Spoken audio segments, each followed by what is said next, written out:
En effet, Seigneur, nous sommes heureux d'être réunis à quelques-uns de tes enfants ce matin, non seulement pour entourer Elena, ses parents, mais aussi pour célébrer ton Saint-Nom, pour glorifier ta gloire.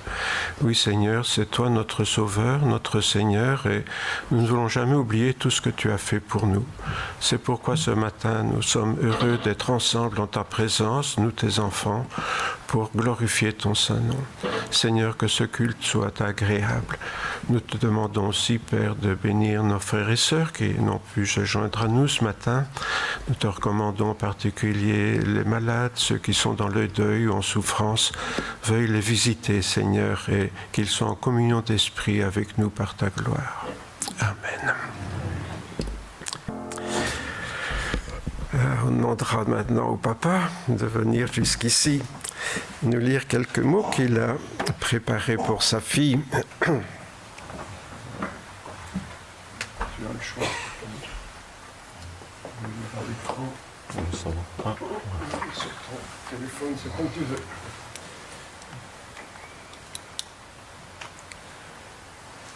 Je vais d'abord vous faire une petite introduction parce que pour comprendre le texte, il y a une introduction. J'ai étudié avec certains d'entre vous, passé mon enfance avec d'autres, travaillé avec d'autres qui sont là aujourd'hui. Ils ne m'ont jamais vu ému. Jamais. J'ai toujours été un meneur partout. Mais aujourd'hui, cette petite-là, elle m'a renversé mon cœur. Pour comprendre le texte, il faut savoir que c'est pratiquement 2 ans d'attente, des nuits sans dormir,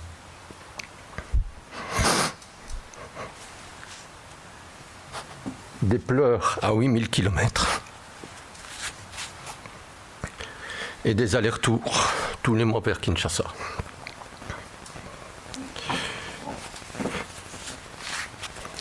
Arrivé jusqu'à toi, et surtout nous voyons un amour qui dépasse tout ce que nous avions imaginé, un amour qui ne connaît ni frontières, ni attentes, ni conditions, un amour qui était déjà là bien avant que nous puissions enfin te serrer dans nos bras.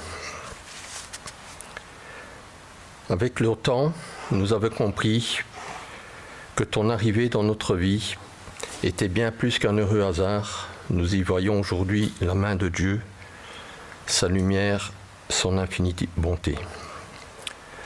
Dans les moments d'attente, de doute, d'espérance, il nous accompagnait déjà sur ce chemin qui menait à toi. Alors aujourd'hui, en ce jour de ta présentation auprès de notre Seigneur, de nos proches, de l'Assemblée de Dieu, nous voulons te faire une promesse.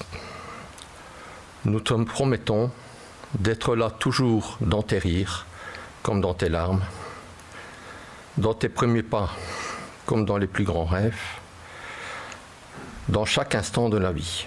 Nous te promettons de t'aimer d'un amour immense, profond, inébranlable, avec l'aide de l'Esprit Saint. De ne jamais oublier d'où nous venons, tous les trois. Car ton histoire est devenue la nôtre, et la nôtre commence avec toi. Elena, tu es notre fille, notre miracle. Tu es le merveilleux cadeau que Dieu a déposé dans nos vies. Tu es notre évidence. Et chaque jour, nous remercions Dieu de t'avoir mis sur notre chemin. De nous avoir confié la joie immense de devenir tes parents et de veiller sur toi. Parce qu'au fond, ce n'est pas nous qui t'avons choisi. C'est Dieu qui a uni nos chemins. Et c'est toi qui nous as fait devenir tes parents, papa et maman.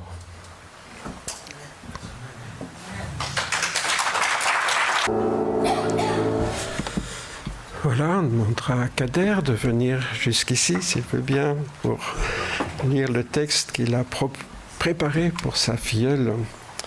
Et je suppose qu'il y associe aussi Noémie, la marraine. Mon frère, vas-y.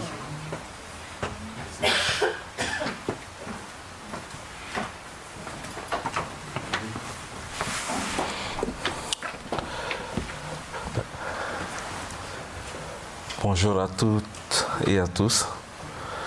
Ma chère Elena, aujourd'hui c'est un jour de joie. Devant tes parents, tes proches et cette communauté, tu es accueillie telle que tu es, entourée d'un amour inconditionnel. Être choisi comme parrain est un immense honneur. Mais c'est surtout une promesse que je te fais aujourd'hui. Je te promets par la grâce de Dieu d'être là pour toi.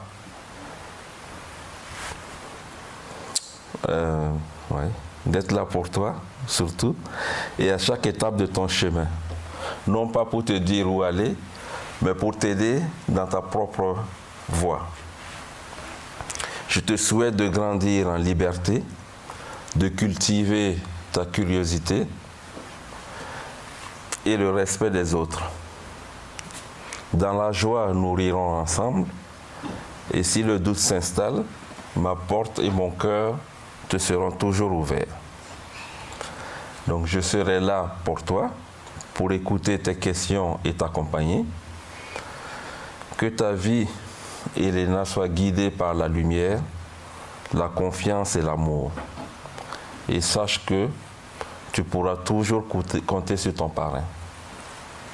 Donc, c'est le témoignage qu'on avait envie de donner à Elena.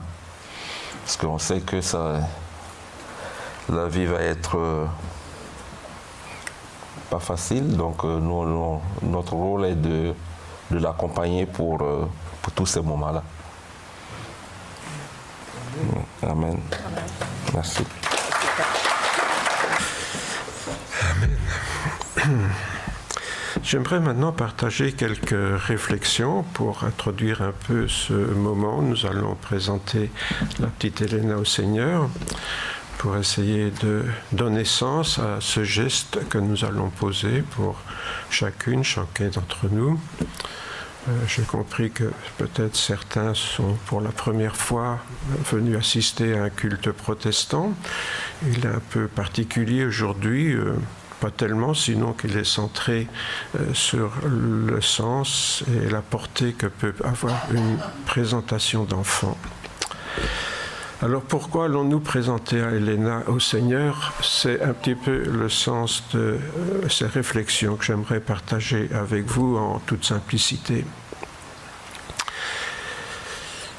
Bien, même si ce n'est qu'en partie, nous connaissons tous le véritable chemin de croix que Karine et Jean-Philippe ont dû parcourir pour pouvoir adopter la petite Elena. Jean-Philippe vient d'en dire pudiquement quelques mots, mais nous savons que c'est bien plus compliqué que tout ce qu'il vient de nous dire. Comme ils viennent d'en témoigner tous deux, sont bien conscients de cet objectif. Ce n'aurait pas été possible de l'atteindre sans intervention du Seigneur. C'est pourquoi quand Jean-Philippe dit que Elena c'est un miracle, c'est vrai que c'est un miracle pour eux qui est survenu dans leur vie et dans la sienne. Pourtant, cette adoption n'est pas une fin en elle-même, mais elle est seulement une première étape. Nous savons tous qu'avoir un enfant, c'est le début d'une aventure, c'est pas la fin d'une aventure. Début d'une première étape sur le chemin de la vie, le chemin de la vie de cet enfant que Dieu vient de nous confier. Et confier à leurs soins, leur amour, comme quelque part Jean-Philippe et Karine, avec lui j'en suis sûr, ont décidé de s'engager dans ces soins, dans cet amour qu'ils veulent apporter à cet enfant. Et quand on les voit ensemble, bien sûr, on n'a aucun doute sur la question. Nos enfants, pourtant, sont aussi les enfants de Dieu. Et ils nous sont confiés, en quelque sorte, pendant notre pèlerinage terrestre. Et nous savons tous qu'un jour, ils vont quitter le nid, qu'ils vont prendre leur envol. Ça restera quelquefois, d'une certaine façon, nos enfants, mais d'une autre façon, on sait qu'ils ne nous appartiennent pas. Ce n'est pas notre propriété. C'est pas comme avoir un caniche pour s'amuser avec. C'est avoir un enfant qu'on va préparer à affronter la vie avec ses difficultés, avec ses frustrations, avec ses injustices.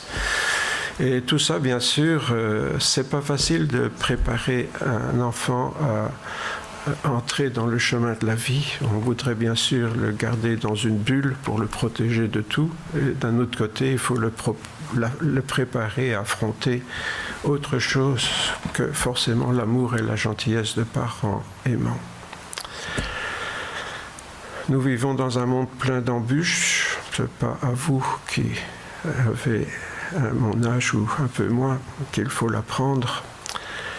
Il y a tant d'épreuves à surmonter.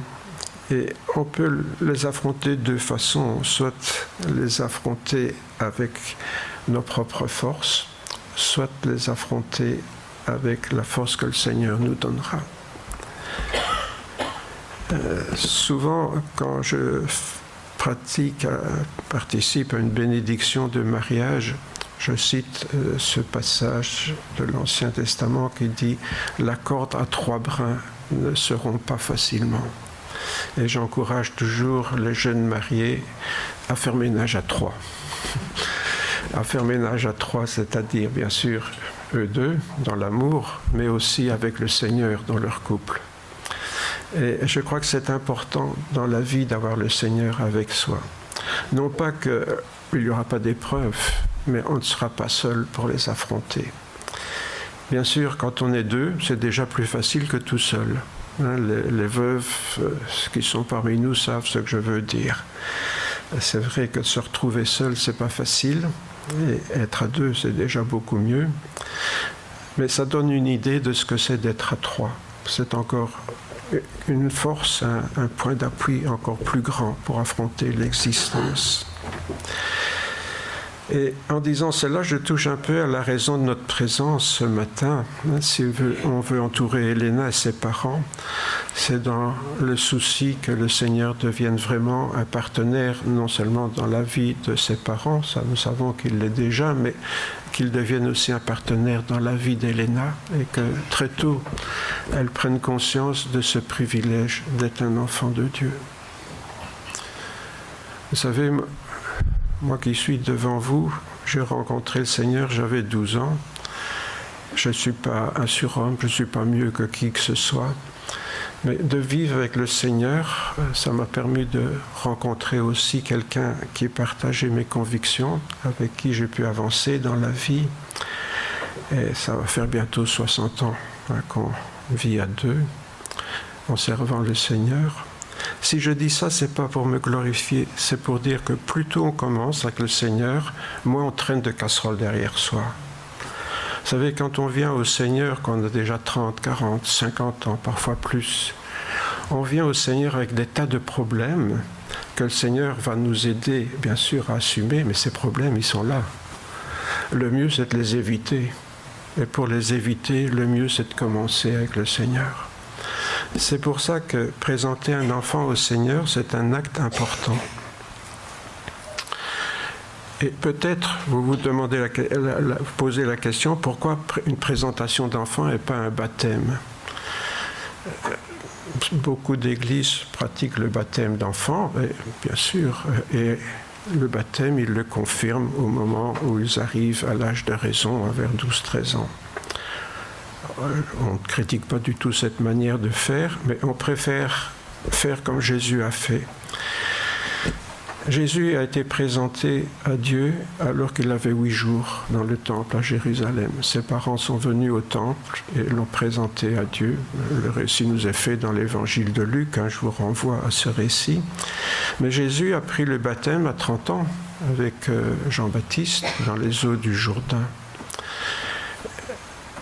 Si nous pratiquons la présentation d'enfants et le baptême des adultes, c'est parce que l'apôtre Pierre nous enseigne que le baptême, c'est un engagement personnel. C'est un engagement que personnellement on prend devant Dieu. Et cet engagement, on ne sait le prendre que quand on est en âge de prendre des engagements. Ce qui n'est pas le cas évidemment d'Elena actuellement. Ses parents peuvent s'engager pour elle, mais elle ne peut pas s'engager personnellement. Et donc, elle sera amenée peut-être un jour à réfléchir et elle demandera peut-être, comme certaines de nos filles l'ont fait, je me souviens, une de nos filles, on en a 3, une de nos filles a demandé à Françoise, pourquoi papa ne me demande pas d'être baptisée? Ben, Françoise lui a dit, c'est toi qui dois lui demander d'être baptisée quand tu seras prête.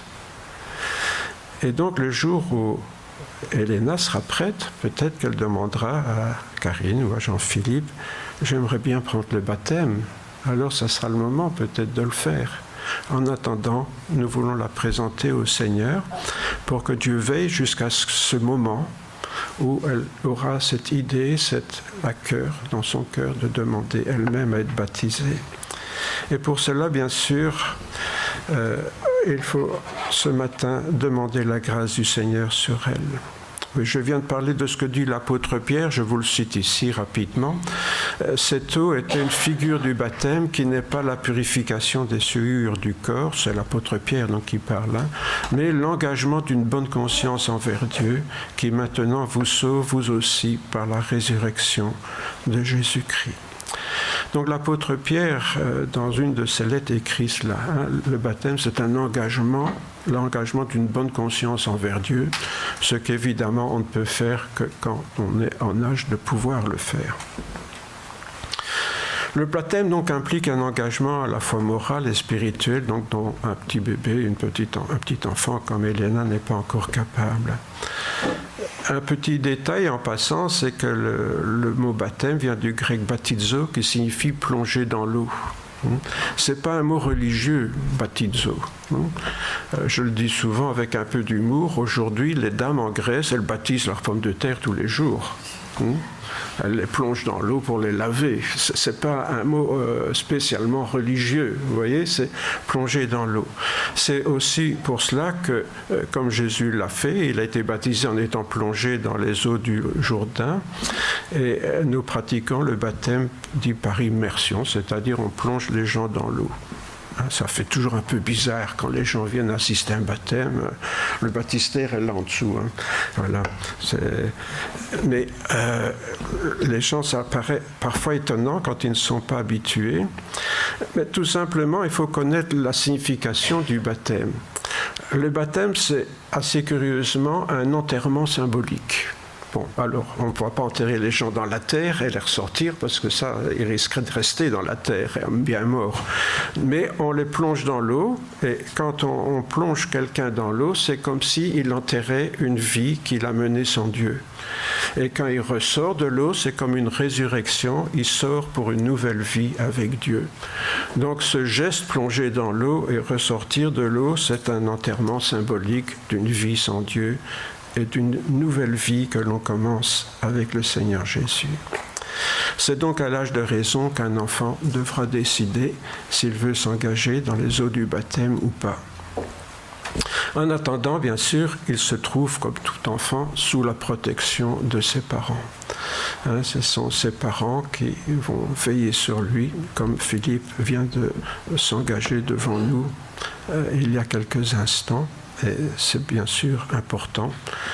Tellement d'enfants ont la tristesse de grandir hors de la protection de leurs parents, ou des parents indignes qui ne les protègent pas du tout, au contraire qui les détruisent psychologiquement. Et voilà. Donc ici nous sommes rassurés pour Elena, mais ça ne veut pas dire que Jean-Philippe et Karine n'auront pas besoin de la grâce du Seigneur pour l'aider à grandir dans la communion avec lui. Comme nous vivons dans un environnement athée, c'est seulement à la maison que l'enfant pourra percevoir une vision alternative qu'offre la foi chrétienne. Vous savez, il ne faut pas se leurrer. J'ai vécu une partie de ma vie comme enseignant. Et je sais très bien que les enfants sont dans un monde où Dieu n'a plus sa place.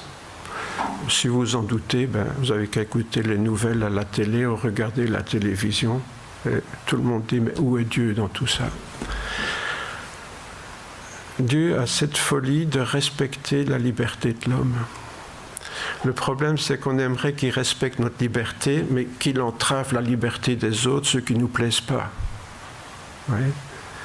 Ça impliquerait que nous, on est parfaits, les autres ne le sont pas. C'est un peu orgueilleux. En fait, Dieu respecte la liberté des humains, et s'ils veulent se conduire d'une manière folle, tu ne les empêches pas, tout simplement parce que l'homme, il l'a créé libre. Vous, comme ceux qui ne vous plaisent pas. Et ça, on a parfois du mal à le comprendre. Mais on vit dans un monde où les gens ont choisi de se soumettre à Satan. Alors, le diable est là. Jésus l'appelle d'un autre nom, il l'appelle Mammon. Mammon, c'est le dieu de l'argent. Autrement dit, c'est le matérialisme de ce monde qui pose problème. On a à choisir entre une dimension spirituelle, à notre vue, une dimension strictement matérialiste. Or, nous savons que les drames qui apparaissent dans le monde sont liés à la cupidité, au besoin de posséder. Posséder des terres qui ne nous appartiennent pas, posséder un pouvoir qui ne nous appartient pas sur les autres, posséder, toujours posséder plus. Et c'est cela, la soumission du monde au pouvoir de l'argent, au pouvoir du matérialisme. Alors, vous savez, qu'on soit capitaliste ou communiste, c'est le même matérialisme, hein, c'est toujours posséder. Si la famille chrétienne a peur d'influencer le choix d'un enfant par ses valeurs spirituelles, il est certain que la société se chargera sans aucun scrupule à formater cet enfant sur la base de valeurs matérialistes athées.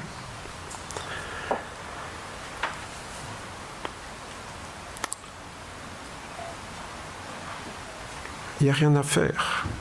Et si la famille n'est pas là pour faire contrepoids, il n'y aura personne.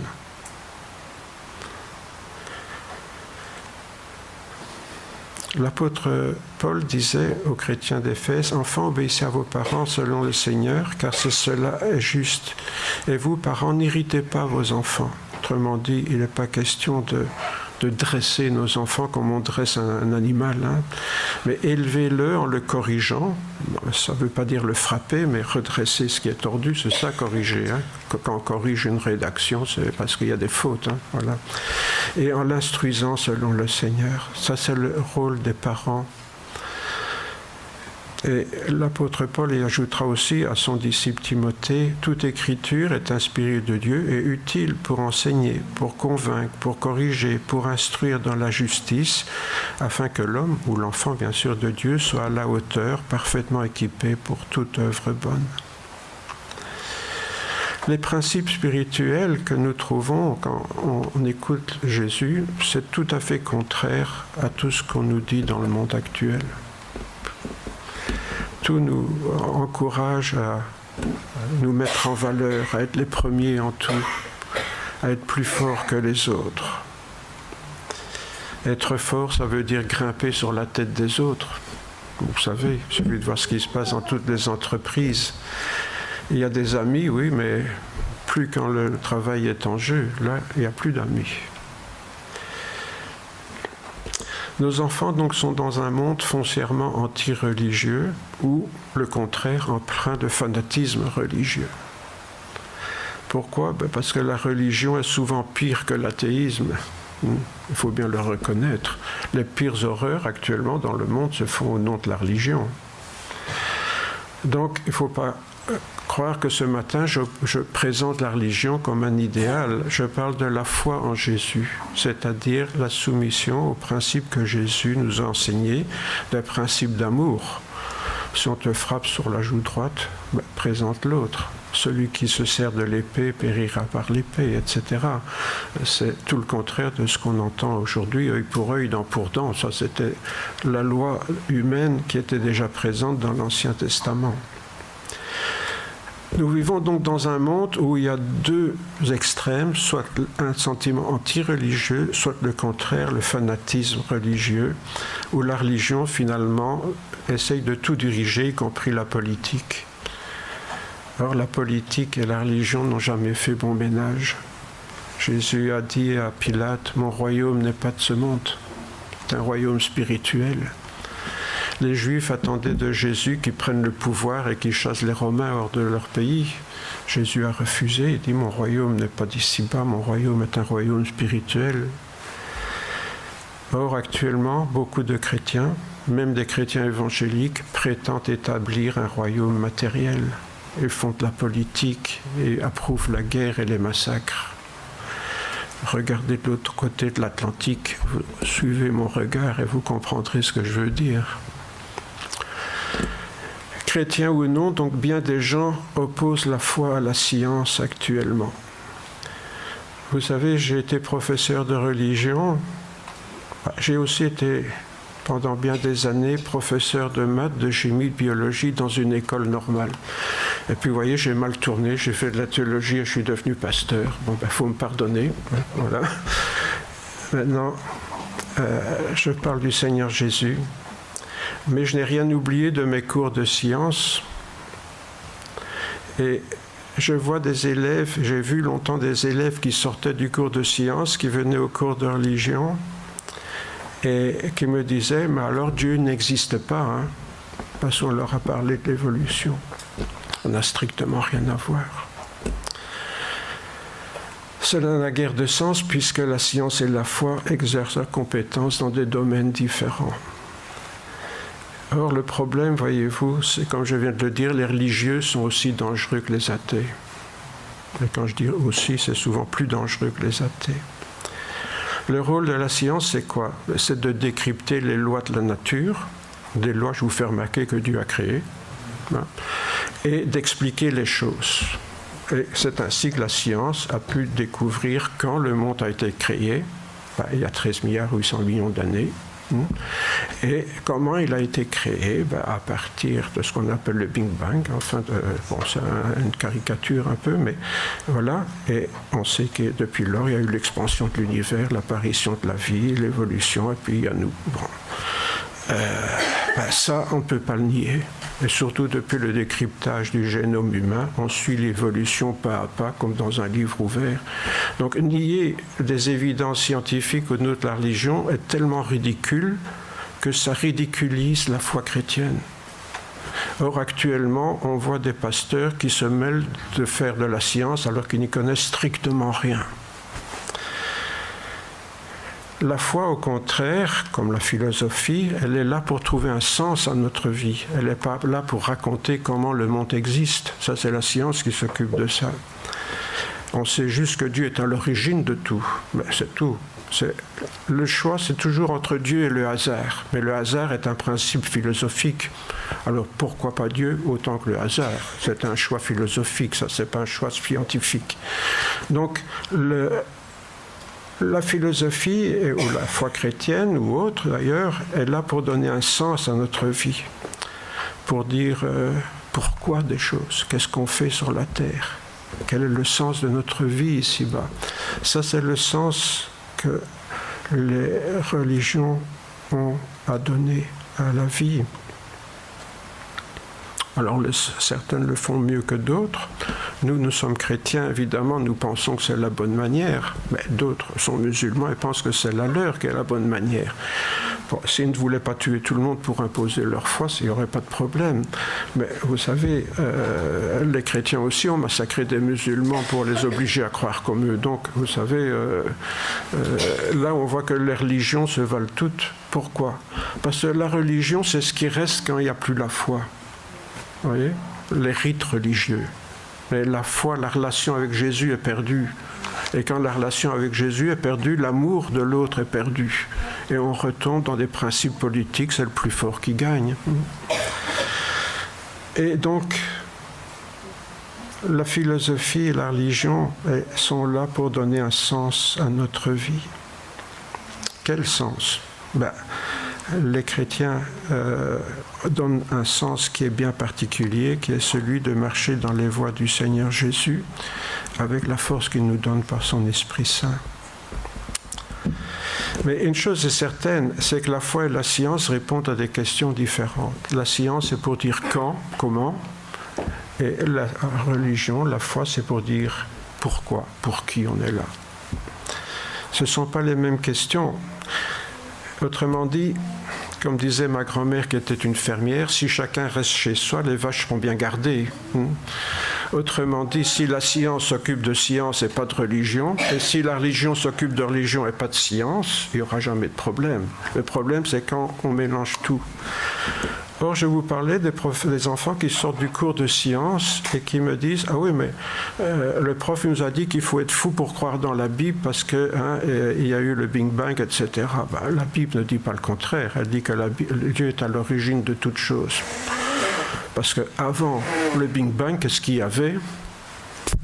On ne sait pas. Il fallait bien qu'il y ait quelque chose. Dans la nature, rien ne se crée.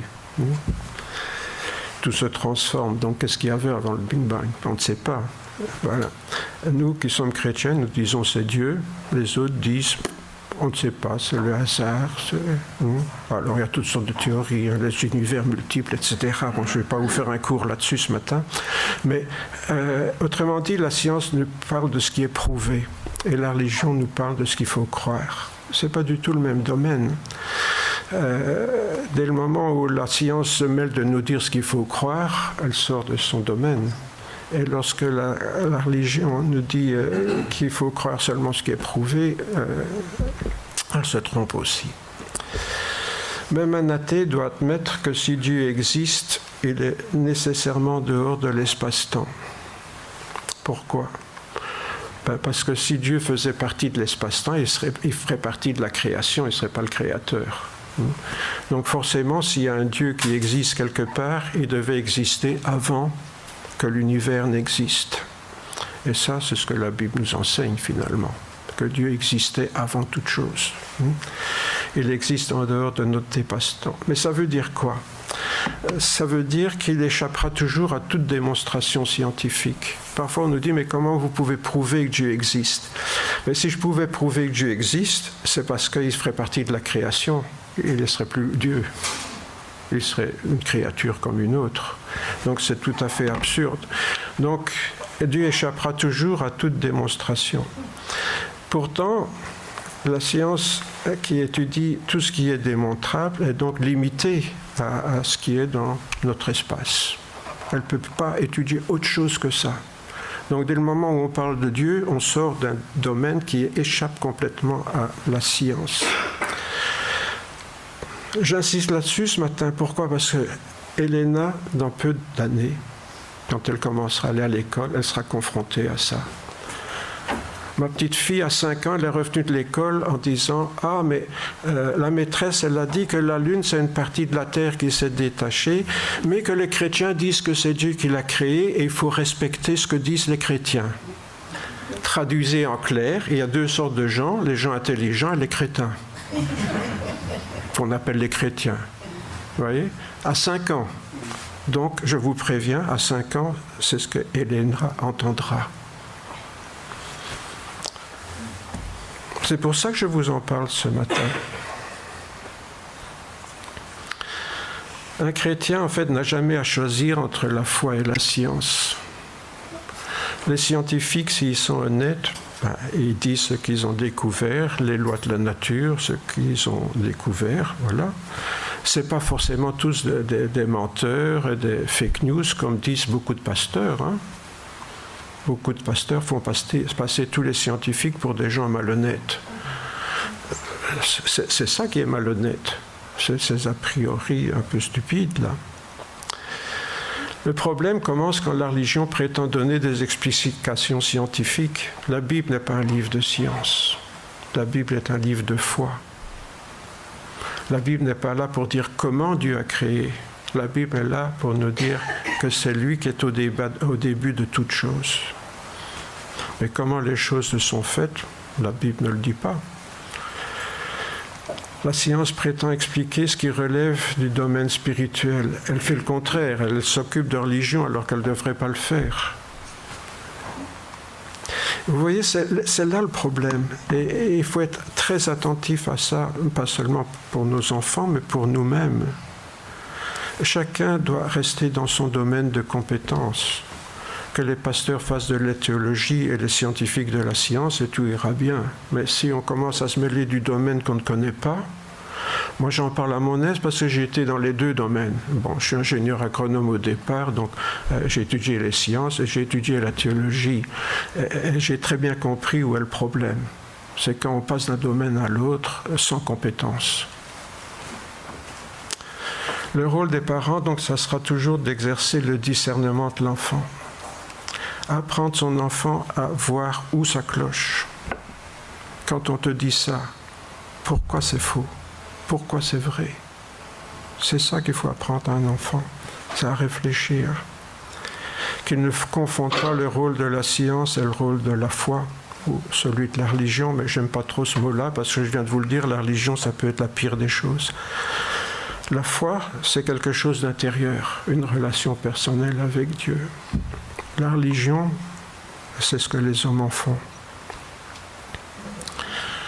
Pourquoi on fait des études bibliques avec certains catholiques? Je ne dis pas avec tous les catholiques, avec certains catholiques. Pourquoi? Parce qu'on a rencontré chez les catholiques des gens qui ont une vraie relation avec le Seigneur Jésus. Pour moi, si quelqu'un a une vraie relation avec le Seigneur Jésus, c'est un frère, c'est une sœur en Christ. Je ne m'occupe pas de savoir de quelle religion il a.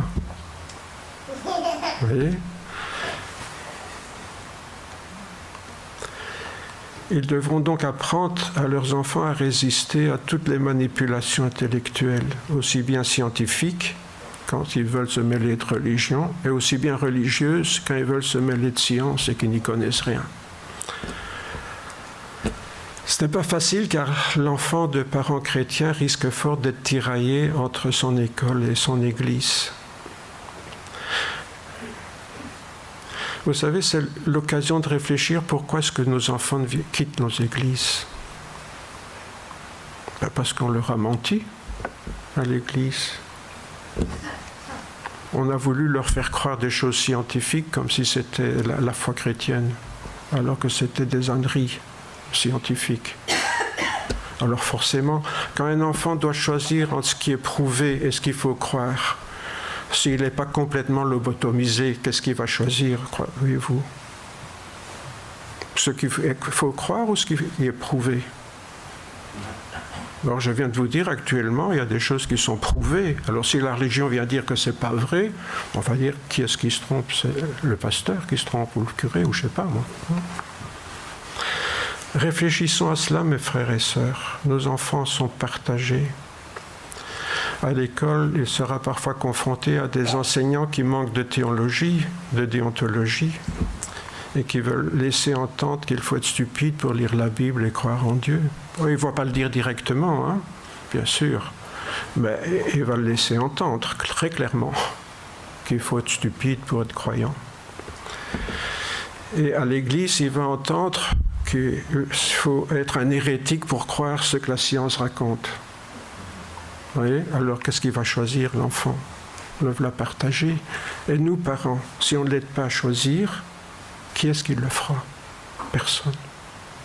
Personne.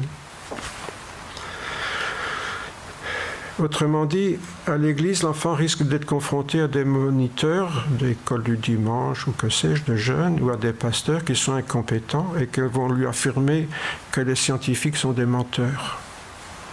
C'est du vécu ce que je vous raconte là, ce n'est pas des choses que j'ai inventées. Et l'enfant doit apprendre à reconnaître les enseignants et les religieux qui sortent de leur domaine de compétence.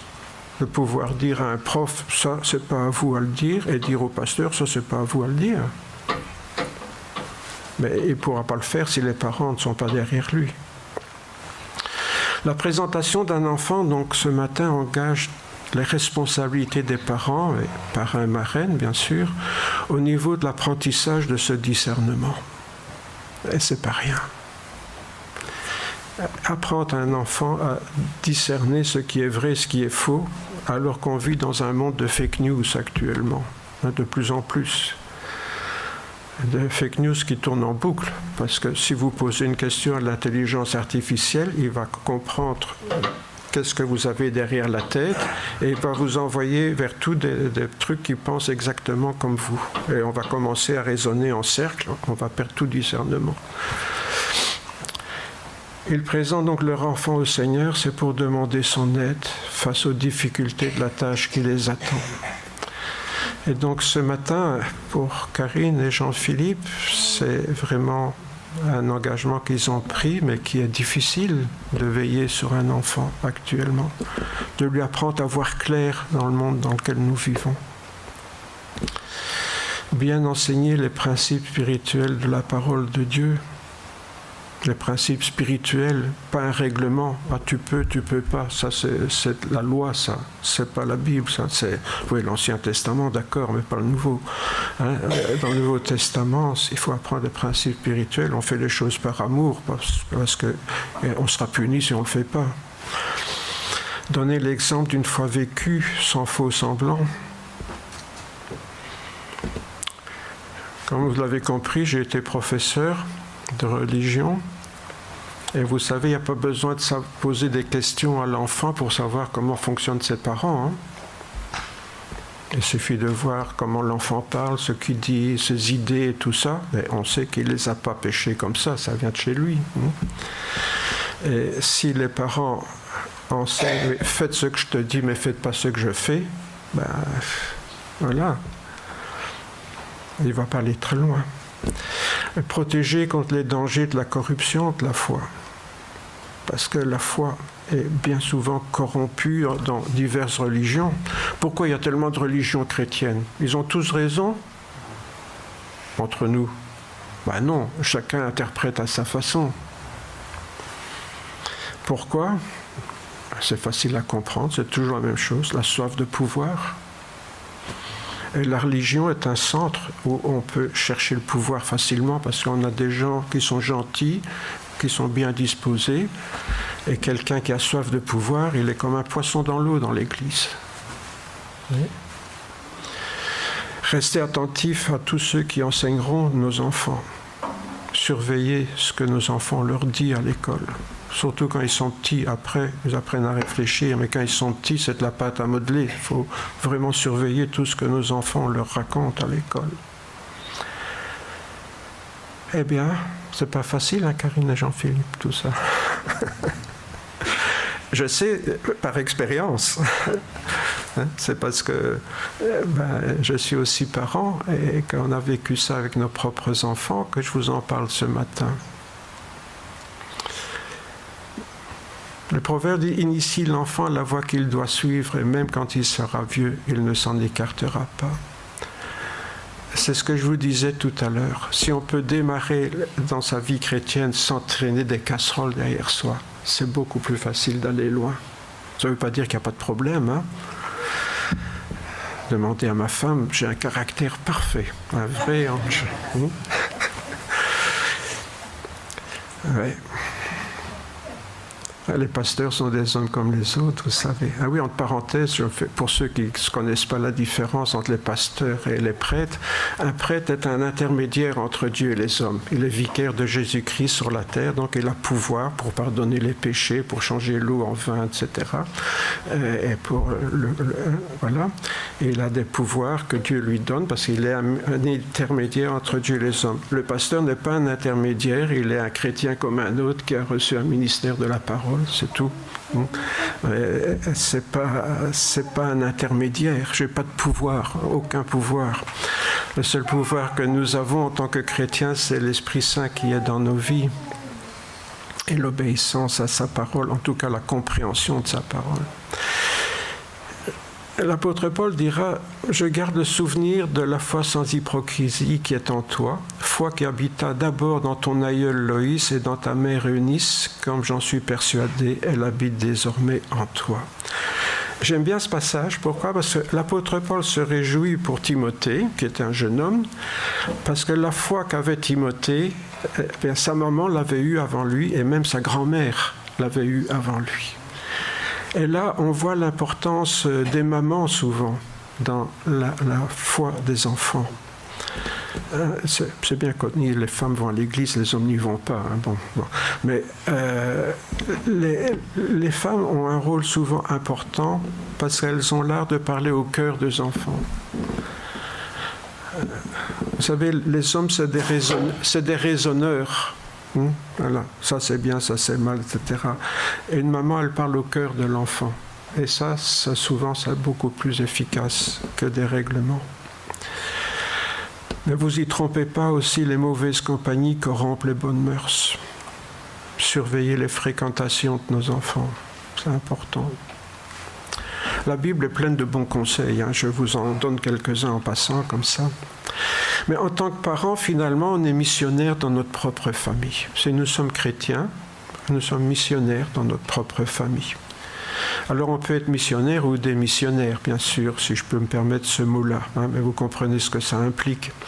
C'est donc à la maison que se fait l'éducation spirituelle d'un enfant. Ce n'est pas à l'école, et c'est seulement en partie à l'église. À l'école, l'enfant est souvent en danger, je viens de te dire pourquoi. Et à l'église, il l'est aussi, ça dépend qui a des responsabilités dans l'église. Quand je songe à mes filles aujourd'hui, qui sont bien sûr adultes, elles me disent « Mais papa, quand on était petite, on ne pouvait pas faire ça. » Et je dis « Je t'ai déjà dit ça ?»« Oui, mais le moniteur, il nous l'a dit à l'école du dimanche. » Et je me rends compte finalement que dans l'église, il y avait des personnes qui bourraient le bourrichon à nos filles avec des choses que je ne partage absolument pas. Vous voyez ? Alors, c'est pour ça qu'on doit surveiller nos enfants, ce qu'on leur enseigne. Moi, j'avoue que jeune pasteur, je n'ai pas été méfiant. Moi, j'ai une certaine ouverture d'esprit, mais je me suis rendu compte qu'il y en a d'autres, c'était règlement. Pour eux, la Bible, c'est 2 colonnes. Ça, tu peux faire, ça, tu peux pas faire. Mais c'est pas ça du tout, la Bible. Surtout le Nouveau Testament. L'Ancien Testament, oui, d'accord, c'est comme ça. L'Ancien Testament, c'est tu peux pas. C'est le règlement. Si tu fais bien, tu es récompensé. Si tu fais mal, tu es puni. Mais le Nouveau Testament, c'est la loi d'amour. L'apôtre Paul s'est battu toute sa vie pour tous ceux qui voulaient ramener les chrétiens dans l'Ancien Testament. Donc, cette loi d'amour, elle est importante, le principe spirituel. Le cours de religion à l'école, c'est pas le catéchisme. Souvent, il y avait un malentendu, je me suis rendu compte, j'étais prof de religion, les parents s'attendaient à ce que je fasse du catéchisme aux enfants. Mais non, le catéchisme, c'est pas le rôle de l'école. L'école, elle est là pour développer l'esprit critique et de tolérance de l'enfant. Même les cours de religion sont là pour développer l'esprit critique et d'analyse de l'enfant. Elle n'est pas là pour faire du catéchisme et endoctriner. Ça, c'est pas du tout le rôle. La fréquentation d'une église a pour but d'initier l'enfant dans sa relation avec Jésus. Souvent, j'ai dit aux moniteurs, aux monitrices de l'école du dimanche dans notre église, le but, c'est pas d'apprendre aux enfants à connaître la Bible par cœur, le but, c'est d'apprendre à aimer Jésus. C'est ça le but. Apprendre à aimer Jésus et comprendre l'amour qu'il a pour nous. C'est ça le but. Avoir une relation personnelle avec Jésus. Pas faire des petits singes savants. Et la vie communautaire à l'église, elle nous apprend qu'on est une grande famille et à penser nous au lieu de penser je. Vous voyez, on vit dans un monde où souvent très égocentrique, je. Dans l'église, il faut apprendre nous. On est ensemble, on partage nos peines, nos joies, nos problèmes. Et on les présente ensemble devant le Seigneur. Il faut apprendre à penser nous et pas je tout le temps. Accompagner un enfant dans son développement spirituel donc ne devra jamais se transformer en endoctrinement religieux, surtout pas coercitif, où tu dois absolument faire ceci ou cela. D'où le danger de déformer la foi chrétienne en le réduisant à un discours moralisateur. Le danger, vous voyez, c'est de traduire la foi chrétienne à tu dois, il faut, il ne faut pas, tu ne peux pas. Transformer la foi chrétienne, qui est une relation d'amour, en un règlement. Je ne sais pas si vous vivez, et j'espère que vous vivez avec quelqu'un que vous aimez, que vous aimez votre femme, que votre femme vous aime, et réciproquement que votre mari vous aime. Et si mon épouse fait quelque chose pour moi, que je dis oui, qu'elle le fait parce qu'elle doit, qu'est-ce que je vais lui dire, vous croyez ? Ben, moi, je vais lui dire, si tu te sens obligé, ne le fais pas. D'accord? Vous n'êtes pas comme ça, vous? Si quelqu'un fait quelque chose pour moi parce qu'il faut, ben, je dis, bon, alors c'est comme ça, ne le fais pas. Hein.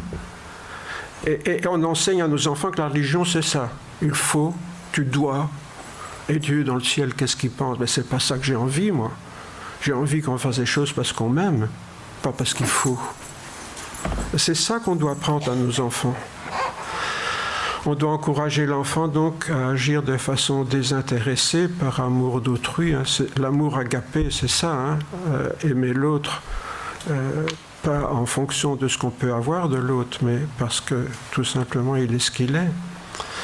Non par crainte du châtiment ou pour mériter une récompense. Je dis souvent, bon, allez, c'est un exemple un peu bébé, c'est ce que je disais à mes enfants à l'école, hein, mais si vous faites la vaisselle pour votre maman parce qu'elle est malade et que vous voulez lui faire plaisir, ou si vous faites la vaisselle pour avoir une ringuelle, c'est la même chose? Ben, vous faites la vaisselle dans les deux cas. Ben, il y a une grande différence. Hein. D'un côté, on le fait par amour, de l'autre côté, c'est par intérêt.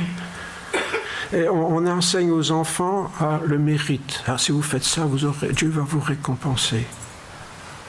On leur bourre la tête avec des choses qui sont le contraire de l'Évangile.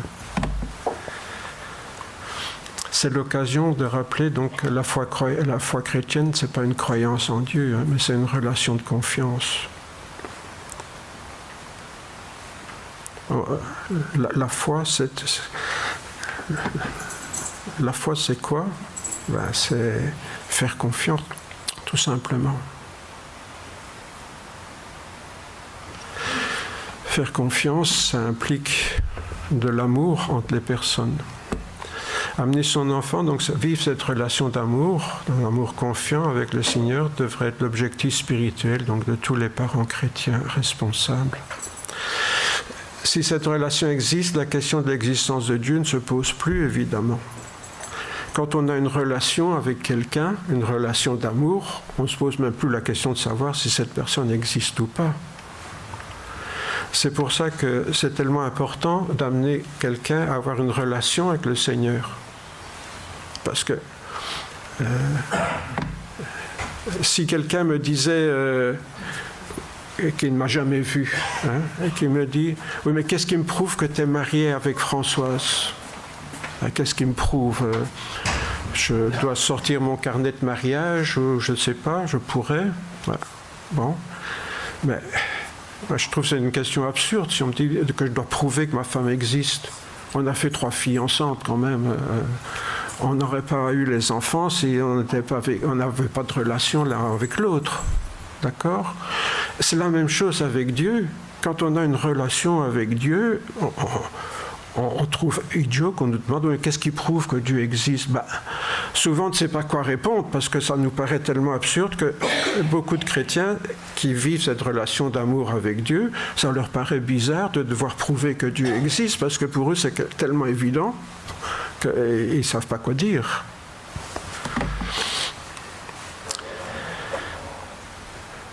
Jésus dit, laissez les petits-enfants et ne les empêchez pas de venir à moi, car le royaume des cieux est pour ceux qui leur ressemblent. Et ayant appelé un petit enfant, Jésus le passe, je remarque que c'est un petit enfant, hein, c'est bon. Ayant appelé un petit enfant, Jésus le plaça au milieu de ses disciples et dit, je vous le dis en vérité, si vous ne vous convertissez, si vous ne devenez comme les petits-enfants, vous n'entrerez pas dans le royaume des cieux. Rappelons-nous que c'est un royaume spirituel. Hein. Si quelqu'un scandalisait à de ses petits qui croient en moi, il vaudrait mieux qu'on lui suspende à son cou une meule de moulin et qu'on le jette au fond de la mer. Vous voyez, Jésus a des paroles très dures là. Il dit, si quelqu'un scandalisait à de ses petits qui croient en moi, pourquoi est-ce que les enfants ne croient plus en Jésus et qui quittent les églises? Ou beaucoup d'ailleurs quittent l'Église mais continuent à croire en Dieu. C'est assez bizarre. C'est l'Église qui les dégoûte souvent. Ce n'est pas forcément Dieu. Vous voyez? Mais si quelqu'un scandalisait un de ces petits qui croient en moi, Jésus dit, vaudrait mieux qu'on le jette au fond de la mer avec une meule de moulin autour du cou. C'est dire l'importance de veiller sur nos enfants, et sur leur foi. Un enfant, il est simple, il est naïf, il est pur. Et si on le scandalise en le mettant en doute, alors on fait quelque chose de très grave. Il existe aujourd'hui, bien sûr, des aides psychologiques nombreuses pour les parents qu'il ne faut pas négliger. Ce n'est pas toujours facile d'élever nos enfants. Pourquoi ? Parce qu'un enfant est aussi pas seulement spirituel ou physique, il a aussi sa psychologie, et parfois on manque de psychologie. Et je me rends compte que j'ai été d'abord un très mauvais papa avant de m'améliorer. Pourquoi ? Parce qu'on n'apprend pas à être papa. On n'apprend pas à être papa. Vous avez déjà réfléchi à ça ? On reproduit ce que notre père était, mais souvent ce qu'on reproduit, c'est pas très bon. Donc au départ, je reconnais que j'ai été un très mauvais père. Et puis, bien sûr, la troisième fille a profité de mon expérience par rapport à la première qui a souffert davantage. Vous voyez, mais on n'est pas forcément un bon père ou une bonne mère comme ça. Bon, la mère, il y a plus d'instinct, donc en général, ça se passe mieux. Mais les papas, c'est pas toujours facile. Donc, il faut parfois avoir besoin d'une aide psychologique. Et ce n'est pas forcément mauvais pour un chrétien de demander une aide psychologique. Mais le problème, c'est que les psychologues prennent rarement en compte la dimension spirituelle de la foi. Et ça peut un peu compliquer les choses. Mais disons, il faut trouver un équilibre entre tout ça. Ce sera aux parents, donc véritablement chrétiens, de veiller à ce que leurs enfants trouvent dans sa relation avec Dieu l'aide nécessaire. Nécessaire à quoi ? À une intégration harmonieuse dans sa famille d'abord, puis peut-être dans la société, dans l'Église. Mais donc le but, comme je disais en commençant tout à l'heure, c'est qu'à un moment donné, cet enfant soit capable de s'intégrer dans le monde dans lequel il vit pour pouvoir voler de ses propres ailes, parce qu'il ne va pas toujours rester sous notre protection, un petit bébé à la maison. Heureusement d'ailleurs. Ah, je crois que je dois terminer.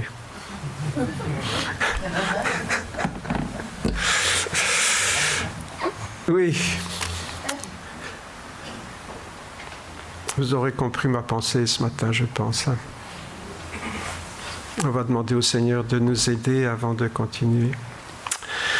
Seigneur, nous te demandons ta bénédiction sur nous qui sommes parents.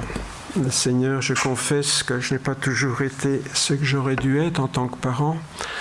Aujourd'hui, je suis peut-être mal placé pour donner des conseils à ceux qui commencent leur vie de parents, mais Seigneur, je te demande ta grâce sur chacun, sur chacune d'entre nous.